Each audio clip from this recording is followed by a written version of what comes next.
Okay, neno la kwanza nashukuru Rais wa nchi Felix Tshisekedi Tshilombo kwa diplomasia yake. Hii ni jambo tulizungumziaka, tukaambia watu wale watu watake wasipotaka, wale warugaruga watatoka kwa mtutu wala kwa diplomasia.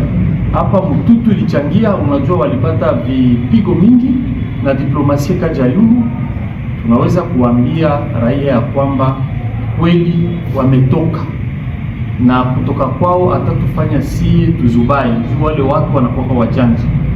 Na nia ya mimi kukua hapa na viongozi wazalendo, tunafanya declaration ya kuweza kuambia ndugu zetu wazalendo ambao kwa sasa hivi wako katika mji wa Uvira, tunawaambia wasiingie mupiege s'il vous plaît ya kunyang'anya kitu cha mtu. Unajua warugaruga walipie kila kitu, na mambuzi na nguruwe na gudron. Tulifanya hiyo message kama serikali ya mkoa. Sasa nao wasije wakaingia mwele matope. Ya pili, wasiue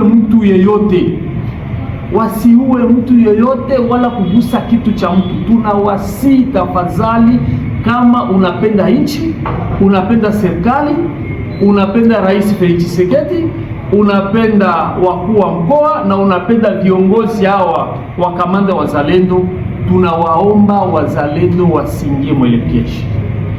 Nafikiria mipango inakamatika kwa leo baada ya kikao ambacho nimefanya cha Conseil Provincial ya Sécurité, na hakikishia raia wa Uvira ya kwamba sécurité yote inakamatiwa.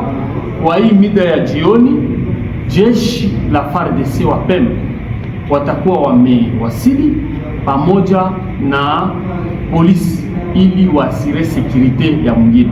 Anatanda tunakataza ile mabale yenye kwa makrepissement de balle, tunakataza wasingie mpiege ya piage, na wasiue mtu yeyote bila sababu, wasiue kabisa mtu kabisa.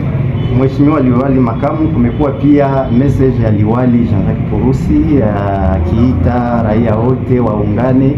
Sijui tumesikia kuko wale ambao wamelazimishwa kutoka ndani ya mji wa Uvira hii leo.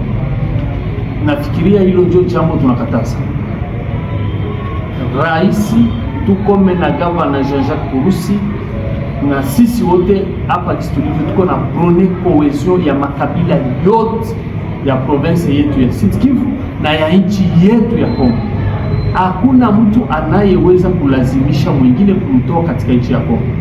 Hiyo tendo ambalo waliokifanya ni wale warugaruga walianza kulazimisha ndugu zetu wa Nyamulenge ya kwamba waondoke waende, lakini tunashukuru kuna wale wengi ambao walikataa, na tunaomba wazalendo ambao wanaingia wasiingie moyo piege, walinde watu wote, mali na vitu vyao, wasiangalie kabila, wasiangalie sura.